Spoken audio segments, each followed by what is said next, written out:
bonjour à toutes et à tous. Bienvenue pour cette deuxième journée des conférences sur ce CPM Industrie de Toulouse. Ces conférences sont toujours orientées, ont vocation à être très pratiques et sont toujours orientées au maximum en tout cas vers des retours d'expérience. Parce que quoi de mieux et qui de mieux que des industriels pour parler des technologies qu'ils ont mises en place. Hier, on a pas mal parlé d'industrie 4.0. Ici, on revient un peu plus, même si on reste quand même dans la digitalisation ou la numérisation des interventions de maintenance. Ici, on revient sur des sujets, je dirais, un peu plus historiques de la maintenance, la GMAO, la gestion de maintenance assistée par ordinateur. GMAO, donc des outils qui ont beaucoup évolué, à tel point que le groupe Pierre Fabre, comme on va nous le dire, donc Monsieur Provenza, donc responsable technique du site industriel situé donc dans la région. Donc il va nous dire, va nous raconter un peu le changement d'outils de GMAO. Vous avez changé d'outils de GMAO pour répondre à de nouvelles problématiques, notamment une gestion multisite de l'outil. Donc je vous laisse la parole et après on passera un temps d'échange de questions-réponses. Bien, bonjour, je me présente Jean-Marc Provenza, donc responsable technique Pierre Fabre sur le bassin toulousain. Oui. Donc je vais vous présenter aujourd'hui un retour d'expérience sur un changement d'outil GMAO pour arriver sur un outil multi-site, multi-équipe. Voilà. Donc un échange d'expérience autour de cette thématique-là. Tout d'abord, je vais vous présenter quand même le groupe Pierre Fabre pour bien voir aussi la dynamique, la complexité et le besoin d'un outil GMAO performant. Donc une histoire singulière, c'est-à-dire une histoire d'un homme, M. Pierre Fabre, qui a créé un groupe international et avec une forte implantation régionale, en partant d'une officine, et il a créé ce groupe avec des valeurs. Ce groupe, il a une particularité, c'est qu'en fait, il est structuré autour d'un actionnariat assez original, puisqu'il est porté par une fondation qui est reconnue d'intérêt utile au niveau du déploiement de l'accès aux médicaments sur les pays émergents, et d'un actionnariat salarial qui permet au groupe, même s'il n'est pas coté en bourse, de garantir une pérennité du groupe, de celui-ci. Une indépendance. Donc ce groupe, il est organisé avec des filiales, une filiale médicaments et une filiale dermocosmétiques. Le groupe, il est composé d'à peu près 10 000 collaborateurs au niveau mondial. La partie médicaments, elle est orientée, donc c'est une approche transversale du soin, autour de produits, d'une part, de produits nature active autour des plantes naturatives, phytothérapie, autour de l'oncologie avec des thérapies ciblées, traitement du cancer, de la dermatologie, donc le traitement des affections de la peau. On voit l'acné, on voit la kératose actinique, l'hémangiome pour les petits par exemple. On voit la santé familiale autour du sevrage tabagique, autour de tout un tas de soins comme système digestif, ainsi de suite. Et les maladies chroniques aussi diversifiées. La partie dermocosmétique, elle est orientée donc sur le soin cheveux, beauté, beauté et soin de la peau, voilà. Autour de grandes marques, Ducré, Aven, Aderma, Chlorane, René Furterer, Darro, Glitom, et santé oral care pour la santé bucco-dentaire.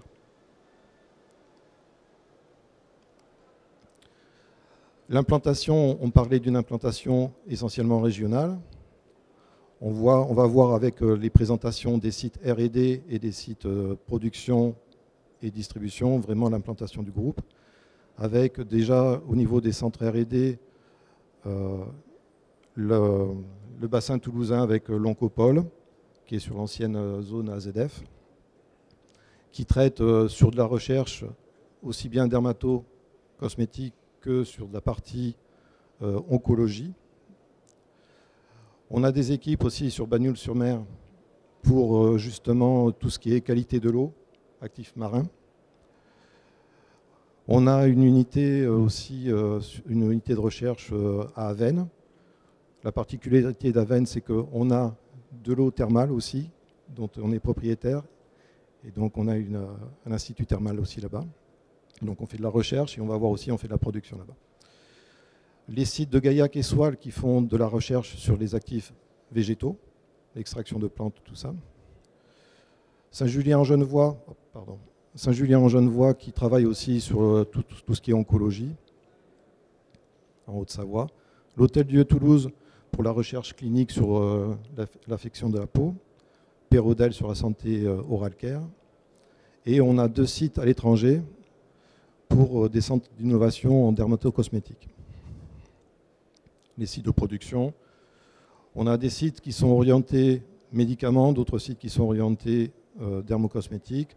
Donc les sites de Soile et d'Avène sont orientés dermocosmétiques et les sites de Cahors, Gien, Gaillac et Aignan sont orientés médicaments. Avec 2 sites de logistique et de distribution qui sont les sites de Muret et de Ussel. Avec aussi, donc, là encore sur les sites de production, une particularité, puisque l'on a 2 sites de production médicaments en Suisse, un en Suisse et un en Tunisie, et un site dermatocosmétique au Brésil.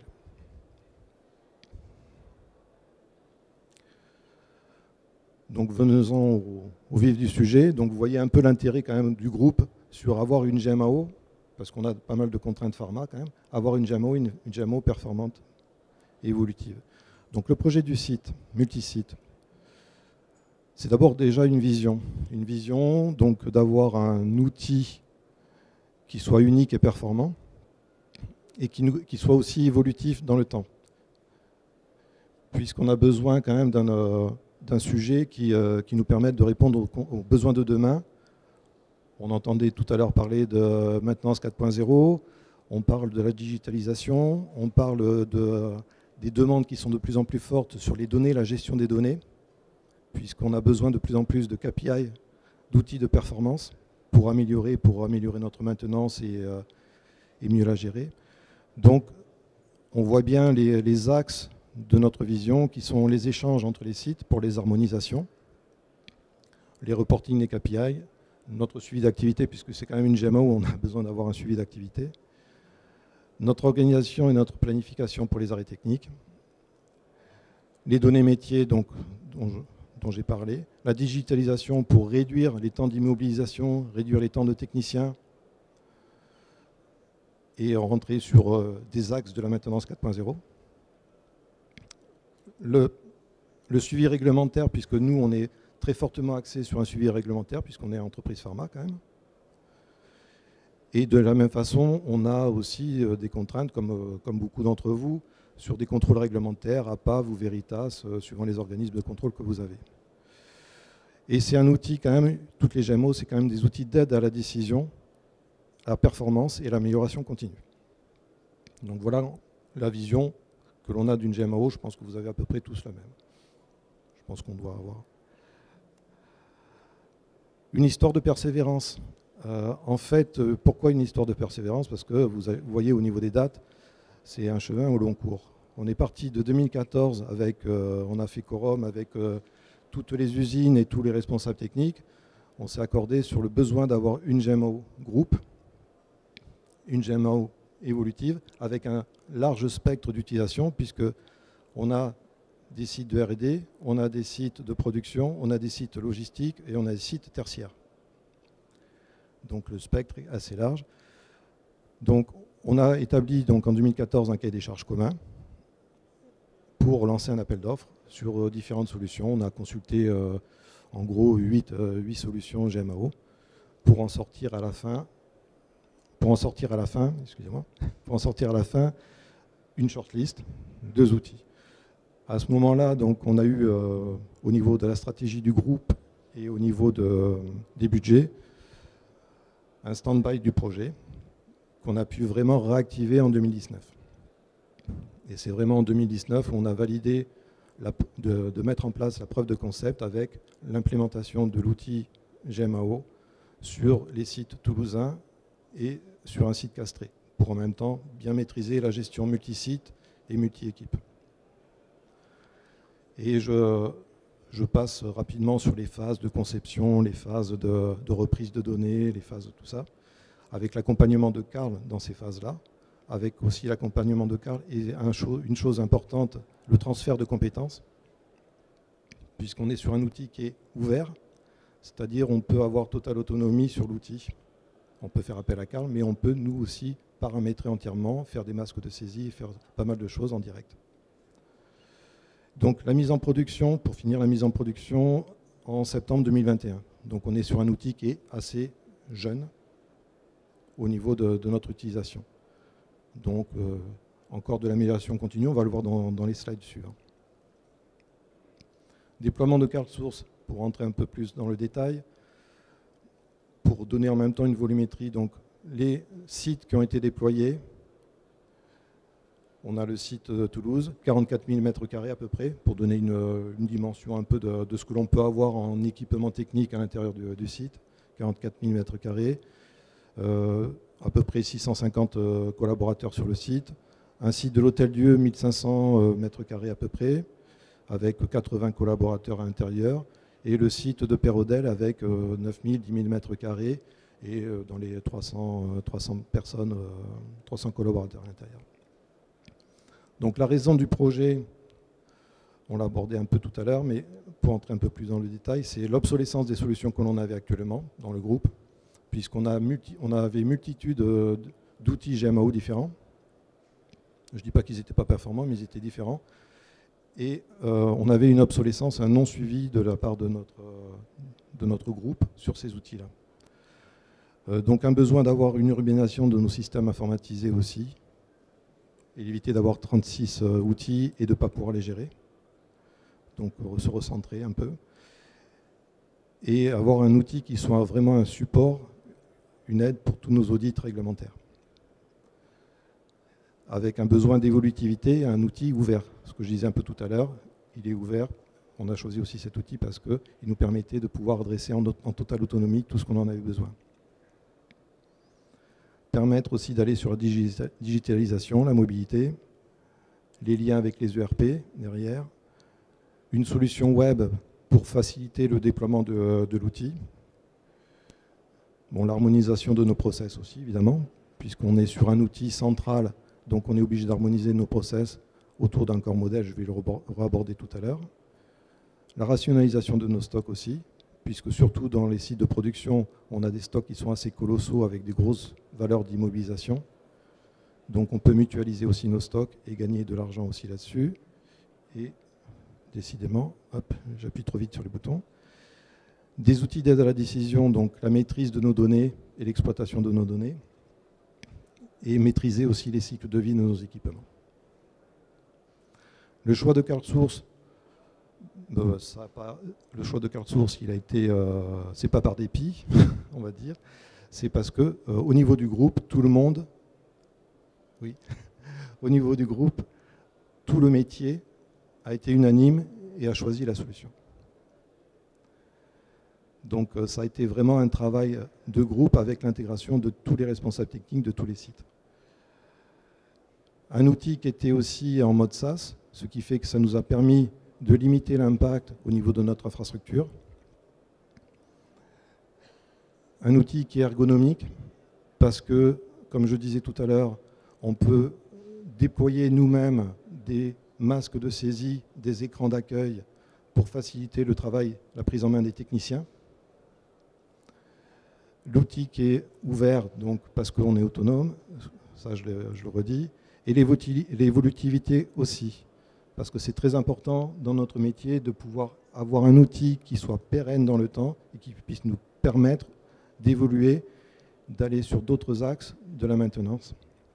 Donc on voit le contrôle réglementaire, on voit le BIM pour la modélisation 3D de nos bâtiments et de nos équipements. On voit la réalité augmentée.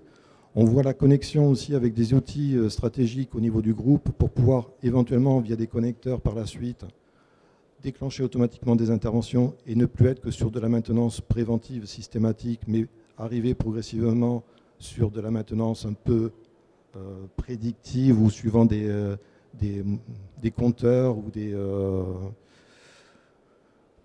valeurs, des seuils de valeur, mettons sur des centrales de traitement d'air, sur des deltas, des encrassements de filtres par exemple, plutôt que de faire du changement systématique. Donc il y a des axes d'amélioration, il y a des axes d'économie d'argent. Donc des liens, des connecteurs qu'on veut aussi à terme mettre en place.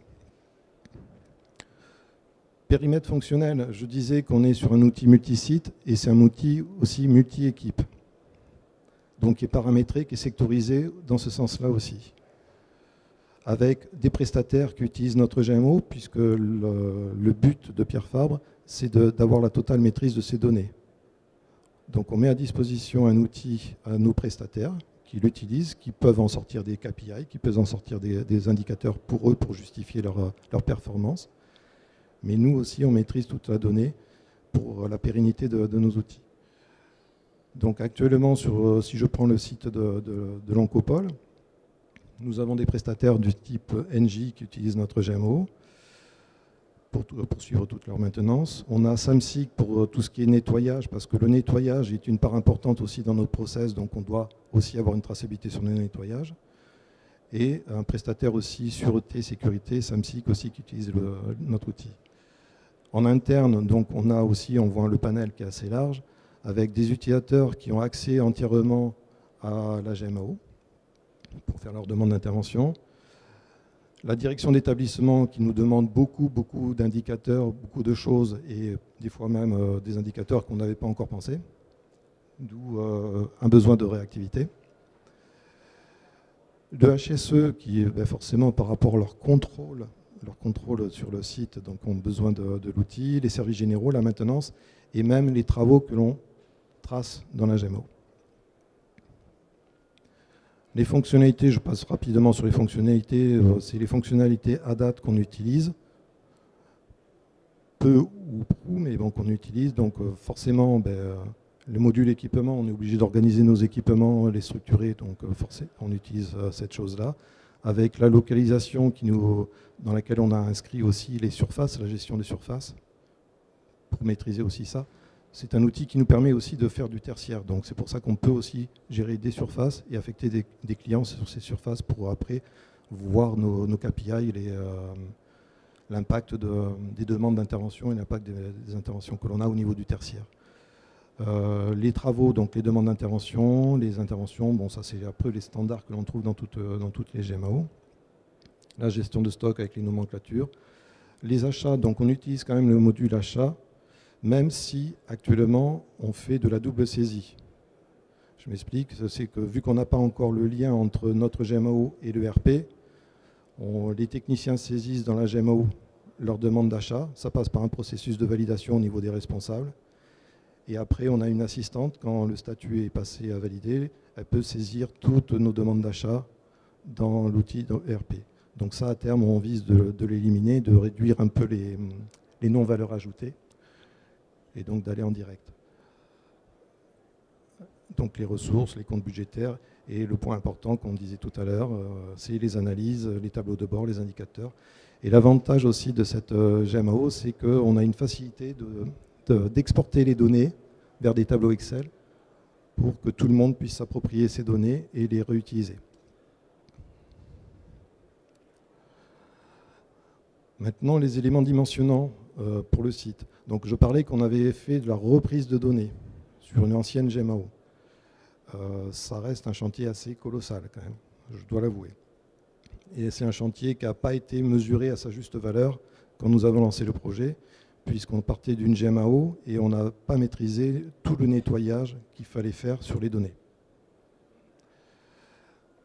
Donc, au niveau des reprises de données, pour avoir des éléments dimensionnants, on a repris 5000 équipements qu'on a restructurés pour pouvoir être intégrés dans la nouvelle GMAO. À savoir que les GMAO, même si toutes GMAO ont les mêmes fonctionnalités, les fonctionnalités sont développées différemment d'une GMAO à l'autre. Et il a fallu qu'on adapte nos données aux nouvelles fonctionnalités pour avoir toute la puissance de la nouvelle GMO CarlSource. Donc 5000 équipements qu'on a répartis sur 20 silos techniques. 1800 locaux qu'on a générés avec les surfaces, comme je disais tout à l'heure. 1433 gammes de maintenance. Je dois reconnaître qu'on a moyen de réduire parce qu'on a repris directement les données que l'on avait dans l'ancienne GMAO et on n'a pas eu le temps de vraiment tout restructurer. Donc là, on a un chantier pour réduire ces gammes de maintenance et permettre aussi facilement l'accès à la digitalisation pour que les gens avec les tablettes et les techniciens puissent après simplement cocher les opérations qu'ils ont réalisées. Les plans préventifs, ça c'est pour organiser derrière nos déclenchements automatiques d'intervention. Et la particularité, c'est il a été décidé dans le projet de reprendre sur 5 ans d'arriérés de l'ancienne GMAO, 5 ans d'intervention. Ça veut dire qu'on a repris 47 000 interventions de l'ancienne GMAO qu'il a fallu qu'on re-injecte dans la nouvelle GMAO avec la nouvelle structure. Donc ça veut dire que c'est assez colossal, puisqu'il a fallu d'une part corriger les données, les contraintes en termes de date d'intervention et date d'occupation des intervenants, mettre en forme par rapport à la restructuration des équipements dans les arborescences. Donc ça s'est passé par un gros travail de reprise de données, une industrialisation un peu des corrections. Et donc ça a été un point assez colossal. Donc si vous pouvez l'éviter, évitez-le, à bon entendeur. Après, derrière, on a repris donc forcément nos stocks avec nos articles, 466 articles. Paramétrage en corps modèle. On a vu qu'on était sur un outil qui était central. Tout le monde utilise le même outil. Ça nous a obligés donc à se mettre d'accord sur un paramétrage qui est commun à tout le monde, avec une structure qui est commune à tout le monde, des profils communs, des formulaires, des masques de saisie, des écrans d'accueil communs, quelques rapports spécifiques. Voilà. Donc ça aussi, ça s'est anticipé, nous l'avons fait. Ce corps modèle, il est évolutif quand même, on s'est arrangé pour le créer, mais pour qu'il soit évolutif en fonction des évolutions éventuellement du métier aussi. À savoir que pour le moment, donc pour faire les demandes d'intervention, nous avons 600 potentialités de demandeurs d'intervention et nous avons 30 utilisateurs sur l'application. Pour un élément dimensionnant qui peut être intéressant pour vous, au niveau du contrat que l'on a avec Carl Software, nous avons acheté 5 licences connexion simultanée pour faire les demandes d'intervention. Donc on voit pour 600 demandeurs, on a 5 licences en connexion simultanée parce que le demandeur, généralement, il rentre, il fait sa demande, il ressort, c'est fini. Au niveau des utilisateurs complets de l'application fonctionnalité, nous avons 10 licences de connexion simultanée pour 30 utilisateurs. Et actuellement, on a le curseur qui est assez bien positionné. Bon, si on augmente nos sites, bon, forcément, il faudra qu'on positionne le curseur un peu plus haut. Donc les reprises de données, je ne vais pas revenir trop dessus, puisque je voulais un peu détailler à travers mon discours là. Si ce n'est que, on va essayer de le dimensionner quand même. J'ai dit que c'était un chantier colossal, mais on va essayer de le dimensionner. La préparation pour les exports des données, avec la structuration, préparation pour le mettre dans un format CSV pour pouvoir après l'utiliser dans l'outil Carl Loader de Carl Software, à peu près 25 jours. Ça passe par l'extraction des données avec des outils SQL, le retraitement des données derrière pour l'industrialisation. Moi, j'ai utilisé les outils Access pour essayer de retravailler, réindustrialiser les corrections de données, le nettoyage. Donc ça, 25 jours. Et ces 25 jours, c'est un ETP. Par la suite, donc le module équipement, bon, pour l'intégration des locaux, l'intégration des points de structure, donc on voit 2 jours, 10 jours par l'intégration des équipements, parce qu'à chaque fois, le découpage il a été fait par lot technique. Parce que vous avez vu le nombre d'équipements qu'on avait, c'est assez colossal. Donc pour pouvoir analyser plus finement, pour ne pas être débordé, ça a été découpé en lot technique et intégré avec les outils d'interface de Carl par paquet dans CardSource. La gestion de stock, 10 jours d'intégration. Le plus gros pavé, les travaux, le module travaux, avec 15 jours pour l'intégration des gammes et 10 jours pour l'intégration du préventif et 26 jours pour les historiques des interventions. Voilà. Et 2 jours pour les intervenants. Je vais arriver maintenant quand même sur le retour d'expérience. Donc je vous ai abordé un peu ce qu'il faut garder, mais je le resynthétise. La solution ouverte, ça c'est quelque chose qui nous va très bien, qui marche très bien. On a totale autonomie. Si on veut, par faute de moyens, par faute de temps, faire appel à de la ressource CardSoftware, on sait qu'ils sont là, on sait qu'on peut, on a déjà nos indices de prix, on sait qu'on peut travailler avec eux. La mise en place d'un corps modèle, c'est structurant, mais c'est intéressant parce qu'on rentre vraiment dans des cadres d'harmonisation de notre groupe. Des choses qui sont importantes. La suppression de quelques fichiers Excel dans les anciennes GMO que l'on avait, chacun, parce que la GMO ne leur permettait pas, n'était pas assez ouverte, ne leur permettait pas de faire des choses, chacun avait créé ses petits fichiers Excel à lui à côté. Donc là maintenant on centralise toutes les données, l'outil maître c'est la GMO et toutes les données sont dans la GMO et éventuellement pour des outils de travail ils peuvent facilement exporter à tout endroit dans des fichiers Excel. Donc là maintenant on a supprimé un paquet de fichiers Excel. La mise en place d'une structure de gouvernance, puisqu'on est sur un outil groupe, on a une gouvernance avec un administrateur central et des relais locaux par site, des administrateurs locaux, sur lesquels après on peut échanger et sur de l'amélioration continue autour de l'utilisation de l'outil. L'amélioration, donc, on va dire, là où le bas a blessé, et je vais revenir dessus, c'est sur, on va dire, les principes de gestion de projet. Comme tout projet, c'est pas un long fleuve tranquille, mais là en particulier, il était pas mal. Puisque vous avez vu au niveau des dates, on est parti de très loin. On a eu une restructuration, ce qui fait que toute l'équipe projet, une grosse partie de l'équipe projet a changé, sauf une, c'est-à-dire la mienne. Et résultat des courses, derrière, on a été obligé de tout reconstruire, de tout monter, et la reprise de données, en fin de compte, je me suis retrouvé à la fin à finir tout seul, quoi. Donc c'est pour ça que la gestion de projet, la gestion des équipes projet, la stabilité de l'équipe projet est une chose très importante. Normalement, c'est de la redite par rapport à toutes les gestions de projet, mais là, il faut encore plus. En plus, le Covid et en plus, tout un tas de petites choses qu'on fait qu'on a pris du retard et que ça n'a pas aidé non plus sur la gestion du projet. La conduite du changement renforcée, donc pourquoi ? Simplement pour pouvoir permettre aux gens de plus facilement s'identifier aux nouveaux projets, à la nouvelle ergonomie, aux nouveaux produits.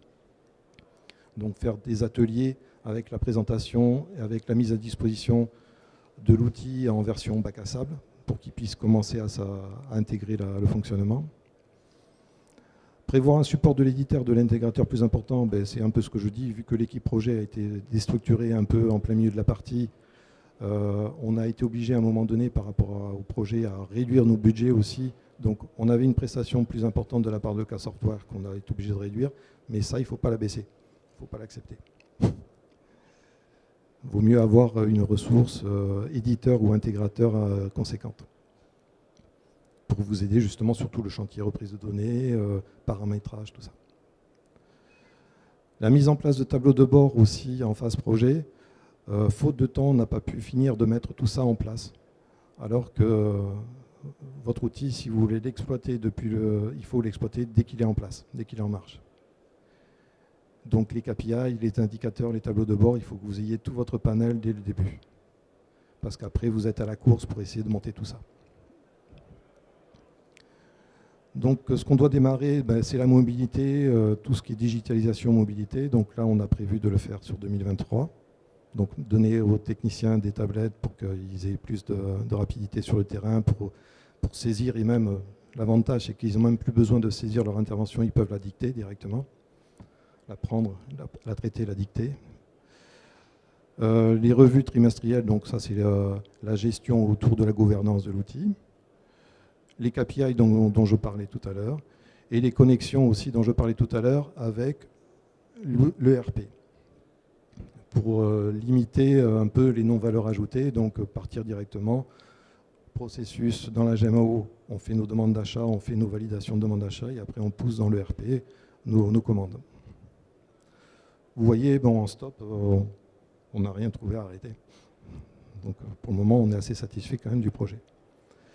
Les perspectives donc, par rapport à la nouvelle GMAO, donc, en termes de mobilité, donc, ce que je disais, donc, le gain de temps et suppression du papier. Donc ça, c'est un axe qu'on va développer en 2023.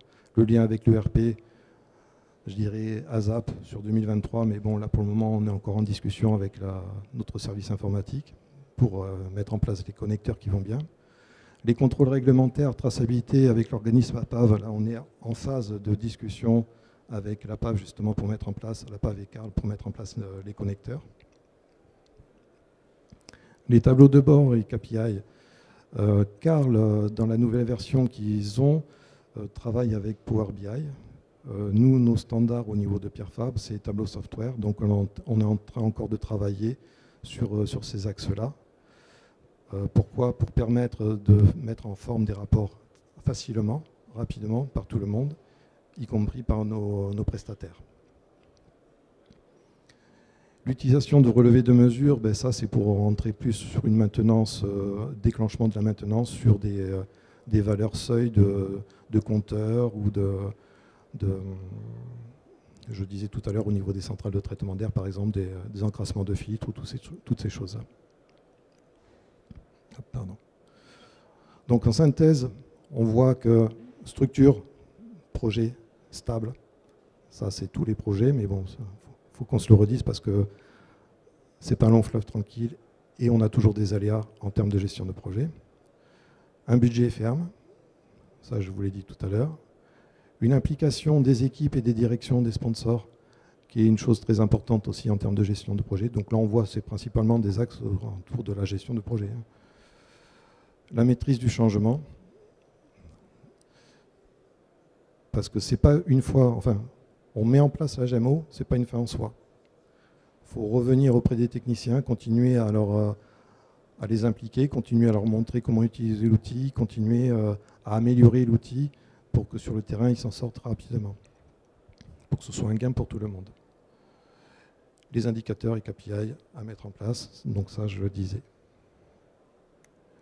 Quelques éléments simplement, je finirai par cette slide, pour montrer un peu, bon, parce que j'aurais pu vous montrer naviguer dans l'application, mais là on aurait pris beaucoup plus de temps.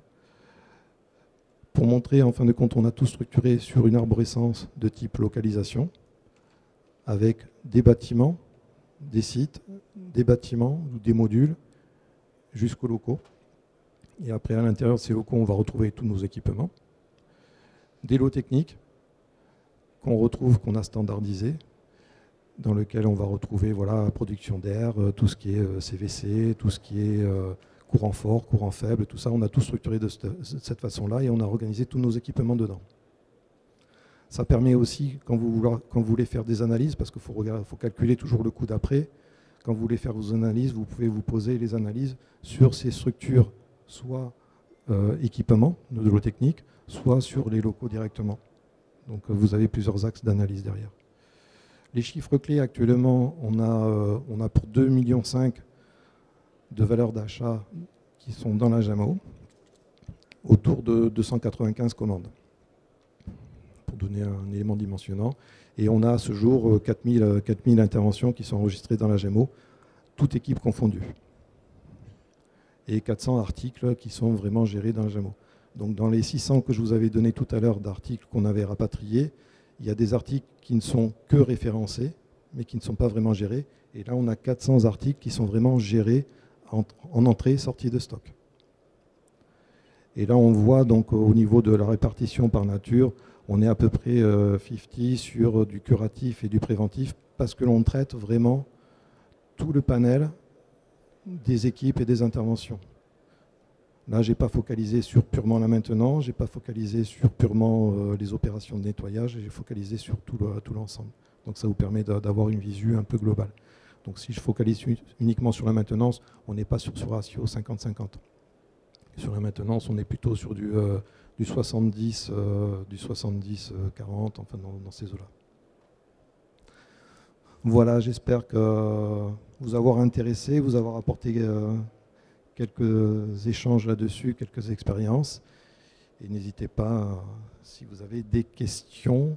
Et sachez que si vous voulez qu'on en rediscute plus amplement, je serai au niveau du stand de Karl tout à l'heure. Très bien. Merci infiniment, M. Provenza. Pardon. E27, pardon. E27. Merci beaucoup pour votre retour d'expérience, très riche au regard aussi de la densité des données et des paramètres qui ont été donc intégrés dans cette nouvelle GMAO. Peut-être un petit mot sur l'industrie 4.0, enfin disons peut-être la maintenance prévisionnelle ou tous ces. Est-ce que vous avez des grands projets justement de vraiment 4.0 et qui vont peut-être amener à chambouler un peu cette mise en place de la GMAO pour les chambouler la mise en place de la GMAO, je dirais non, parce que ça va dans la continuité, puisque la GMAO est un élément dans la maintenance 4.0. Les industries chez nous sont axées là-dessus, puisqu'il y a une direction opérationnelle qui a été mise en place justement pour aller de plus en plus sur la maintenance 4.0 et améliorer nos process, améliorer la disponibilité de nos équipements. Donc on a des outils, je parlais dans une slide tout à l'heure du MES, justement pour monitorer un peu plus, pour administrer un peu plus nos outils de production. Et justement, il y a une volonté de connecteurs avec ces outils-là pour déclencher automatiquement sur des événements, sur des cycles, des temps de cycle, des interventions. Donc on est pleinement orienté sur ça. La GMAO est calibrée en tout cas pour intégrer, je dirais, de nouvelles technologies à venir éventuellement. Voilà. Et c'est pour ça que ça a été un élément aussi qui a été acté dans le cahier des charges qu'on avait fait à l'époque. C'est qu'on voulait que l'outil soit évolutif justement pour permettre toutes ces évolutions-là de demain. Donc non, c'est clairement intégré et je dirais c'est même une orientation, un objectif fort au niveau de nos opérations, au niveau de l'industrie. J'imagine c'est ce que vous conseilleriez aux nouvelles personnes qui souhaitent intégrer une GMAO chez elles, enfin dans leur... voilà, enfin, en tout cas, avoir un outil, que ce soit Karl ou un autre, mais enfin en tout cas un outil évolutif. Ça, voilà. C'est pour ça que dans la vision que j'ai posée tout à l'heure, c'est un point important, la vision, c'est avoir un outil qui soit évolutif, qui ne soit pas non plus fermé, parce que au début, ça va répondre aux attentes premières, mais vous allez vite voir que vous allez être verrouillé après pour tout le reste des évolutions et vous allez être obligé de faire un peu le travail qu'on en a fait, c'est-à-dire de changer de GMO avec tout ce que ça engendre derrière en termes de charge de travail. Donc il y a des choses qu'il faut un peu anticiper et c'est clair que toutes les orientations maintenance 4.0, toute la digitalisation qui est aussi un élément de la 4.0, puisque la 4.0, c'est, si je dois le résumer, c'est améliorer le temps de disponibilité de nos équipements in fine. Donc c'est mettre en place tous ces éléments pour arriver à cette fin. Donc l'outil GMO, c'est dans la continuité, parce que l'outil GMO doit nous permettre, à travers tous les indicateurs, d'analyser, de voir nos axes d'amélioration, de mettre en place tout ça. Les éléments de mesure derrière que l'on peut mettre sur les process vont nous permettre de ça. Tous les éléments de GTB, GTC, qu'on peut remonter dans la GMO, vont nous permettre d'anticiper aussi les pannes, d'anticiper aussi tous nos arrêts. Donc je dirais, on est dans toute cette continuité, dans ce continuum. Voilà. Est-ce que vous avez des questions, les uns et les autres? Oui.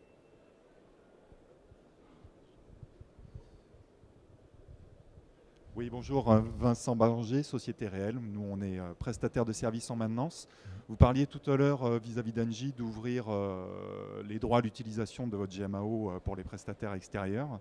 Est-ce que vous seriez aussi disposé à ouvrir des droits permettant d'interfacer les systèmes de ces sociétés-là, qui, pour la plupart, disposent déjà de leur propre système de suivi d'activité? Alors nous, la politique qu'on a pris, on a dit Engie, tout ça, utilise notre GMAO. Donc les données maîtres, elles sont chez nous. Pourquoi? C'est pas pour embêter Engie, c'est pas pour embêter les trucs. C'est qu'en fin de compte, nous, on a des contraintes pharma et on doit avoir une pérennité de nos données aussi derrière. Donc on ne voulait pas être tributaire des contrats que l'on pouvait avoir avec telle société ou tout ça. Donc c'est pour ça qu'on est parti là-dessus. Engie, du coup, utilise pleinement notre outil, saisissent tout dans notre outil. Et par contre, nous, on se doit de leur donner, ce que je disais un peu tout à l'heure, leur donner un accès à la base de données pour qu'ils puissent sortir leur KPI. Et donc ça, c'est ce qu'on a fait avec Engie. Ok, mais donc les questions de double saisie qu'ils pourraient avoir par rapport à leur outil, est-ce que vous imaginez pouvoir malgré tout ouvrir des passerelles numériques, on va dire, informatiques, je dirais les permettant d'éviter les doubles saisies, justement? Les passerelles, nous, on n'ouvre pas les passerelles parce que c'est au niveau sécurité informatique que ça bloque. C'est pas... Par contre, l'outil, je dirais l'outil CarlSource, permet d'exporter facilement les données en format Excel. Donc là, pour quelques KPI que font Engie, qui sont en dehors de l'application, c'est ce qu'ils font. On leur a mis en place des exports, on a structuré des exports. Et ça, après, derrière, ils récupèrent ces exports pour eux. Ok, merci. Bonjour, merci pour votre présentation. J'ai deux questions. Une qui est sur le retour sur investissement et chiffrer la valeur que peut apporter la mise en place de l'outil sur le cycle complet. Et la première qui est sur est-ce que vous récupérez des données automatiquement des différents équipements? J'exclus l'entrée, la saisie manuelle des demandes d'intervention ou les plans préventifs qui peuvent être introduits manuellement par des opérateurs ou en one shot, on va dire, à un instant donné. Mais est-ce que vous communiquez et vous récupérez des différents équipements un certain nombre d'informations qui viennent influer sur la maintenance préventive ou corrective à faire? Mais là, c'est ce que je disais à travers des outils du style MES pour vraiment le pilotage des équipements de production. Là, pour le moment, on ne l'a pas mis en place, mais ça reste dans la feuille de route. Tout ça, c'est dans la feuille de route, parce qu'en fin de compte, l'application CarlSource permet de mettre en place pas mal de connecteurs. Donc pour le moment, nous, ce que l'on a fait sur la première phase de développement de l'application, on n'a pas fait de développement spécifique. On a utilisé au maximum l'outil tel qu'il était, et déjà avec tous les paramétrages, tous les potentialités de modification des masques, des écrans d'accueil, on a déjà pas mal répondu aux besoins. Tout le reste, oui, ça va être sur mettre en place les passerelles. Les passerelles avec les outils que peut faire Carl. On peut mettre tout un tas de connecteurs en place, ça, il n'y a pas de souci. Mais là, maintenant, c'est l'autre phase après au niveau du déploiement sur les usines. Mais oui, entièrement d'accord sur cette philosophie. Ça va dans le sens où on limite les ressaisies et on est en direct sur, mettons, un curseur qui n'est pas bon sur une ligne, température ou que sais-je, ou de suite on peut déclencher automatiquement des interventions. Et sur le retour sur investissement ? Le retour sur investissement, donc on avait fait des ABAC à l'époque sur les retours d'investissement. Alors le retour des investissements, il est dimensionné aussi par le nombre de sites sur lesquels vous allez le déployer. Parce que vous avez des axes de retour sur investissement sur le temps technicien sur les interventions, parce que vous allez digitaliser et que du coup le technicien il va prendre en direct son intervention, il va dicter le rapport d'intervention, il va le clôturer et c'est fini pour lui. Alors que si vous êtes en papier, vous êtes il revient au bureau, il saisit, il va passer un quart d'heure, 20 minutes tous les jours à saisir ce qu'il a fait. Donc là, vous avez un gain de temps sur cet aspect-là. Vous avez un gain de temps après derrière sur la structuration, la recherche des informations. Il faut savoir, ce que je n'ai pas dit, c'est que nous, on a pris, dans le cadre du contrat avec Carl, on a pris aussi un stockage en mode SaaS pour tout ce qui est données techniques. Donc tout ce qui est nos contrats de maintenance, tout ce qui est nos rapports d'intervention, tout ce qui est données techniques sur les équipements, tout ce qui est devis, sont chargés directement dans la base de données. Ce qui fait que tout le monde, du coup, a accès à ces mêmes éléments-là. Donc il y a un gain de temps pour aller chercher les informations. Et je dirais, on était sur du 2 ans et demi pour tout le panel, pour tous les sites, on était sur du 2 ans et demi si on prenait ces curseurs-là. Et si on mettait à minima, parce que bon, c'est pas évident non plus de vraiment quantifier le gain en temps. Il faut reconnaître la chose. Vous partez vous avez des sites qui n'ont pas du tout de GMAO. le gain, il va être, le curseur, il va monter de façon exponentielle. Vous avez déjà des GMAO, donc vous avez déjà quand même un peu optimisé vos process. Donc là, le gain, il va être beaucoup plus lent. Donc c'est pour ça que sur la massification, sur le fait de déployer sur plusieurs sites, on était dans les alentours de 2 ans et demi pour l'amortissement. Parce que derrière, ça engendre, comme on disait tout à l'heure, tout un tas d'harmonisation de nos process, tout un tas de choses qui vont optimiser aussi notre maintenance. C'est pour ça qu'il y a la gestion de stock aussi, qui est un élément très important aussi dans l'optimisation et dans le ROI. Parce que la gestion de stock, vous êtes, chaque site actuellement est sur sa propre gestion de stock et sa gestion de stock de sécurité, avec sur des sites industriels des investissements qui sont assez colossaux suivant les pièces. Alors que là, sur un outil qui est mutualisé, qui est central, vous pouvez du coup mutualiser le stock de sécurité. Donc au lieu d'avoir, parce que là on parle de millions, quoi. Donc au lieu d'avoir un site qui porte tout, mettons, il y a un site qui va avoir un moteur qui va être chez lui parce que les lignes de production des fois sont à peu près similaires. Donc il va avoir un moteur chez lui, l'autre il va avoir un autre équipement stratégique, et voilà. Donc on mutualise le risque aussi. Merci. Ouais. Est-ce qu'il y a d'autres questions?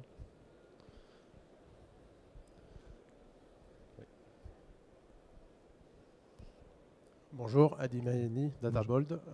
Juste pour construire sur votre dernière réponse, est-ce qu'il y avait un levier de valeur aussi sur cette unification en fait, de maintenance donne quand même une vision globale sur tous les équipements? Est-ce qu'il y a une réflexion sur ou un benchmarking entre les équipements à travers tous les sites? Oui. En termes de santé, d'utilisation? Et après, sur la gestion de projet aussi, une réflexion par rapport à l'agile. Est-ce que vous avez réfléchi à mener ce projet-là en mode agile pour éviter justement tous les écueils que vous avez cités? Ouais. Et là, en fin de compte, on n'est pas parti en mode agile. On est parti parce que on est entreprise pharma. Donc on a nos organismes de tutelle qui nous contrôlent derrière régulièrement pour garantir que les produits que l'on met sur le marché ne sont pas défaillants. Donc du coup, on a notre service qualité qui nous a imposé de tout qualifier. Donc la reprise de données est passée dans un processus de qualification. Tous les paramétrages sont passés dans un processus de qualification. Donc on a été obligé de livrer l'outil avec un maximum de processus, un maximum de paramétrages validés. Après, ça n'empêche pas que par rapport au mode agile, on fait évoluer la GMAO. Donc je dirais, là, on rentre un peu dans le mode agile en se mettant dans notre feuille de route. Là, on va faire un connecteur pour justement nos contrôles réglementaires. On va mettre un connecteur pour mesurer un peu la performance de nos équipements pour déclencher automatiquement nos interventions. Donc ça va être des éléments, mais ça rentre plutôt au mode agile, mais dans la feuille de route.